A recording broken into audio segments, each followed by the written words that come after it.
High সবাইকে, আশা করি সবাই ভালো আছেন। সামনেই রথ, তাই বানাবো আজকে রসালো খাজা। এখানে হাফ হাফ করে আটা ময়দা নিয়েছি, 2 টেবিল চামচ ঘি, অল্প একটু নুন দিয়ে ভালো মতো ময়ান দিয়েছি। অল্প অল্প জল দিয়ে বেশ টাইট একটা ডো বানিয়ে 15 থেকে 20 মিনিট রেস্টে রাখতে হবে।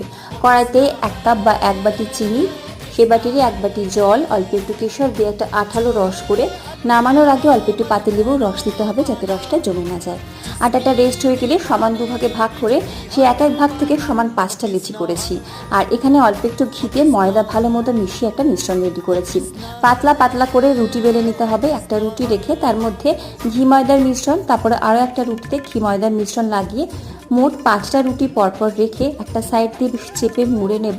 তারপর ছোট ছোট করে এরকমভাবে কেটে নিয়ে লম্বা লম্বা করে বেলে নেব। একদম উষ্ণ তেলের মধ্যে অল্প আঁচে সোনালি করে ভেজে নিয়ে রসের মধ্যে 10 থেকে 20 সেকেন্ড রাখলেই রেডি আমাদের রসালো গজা। ভালো লাগলে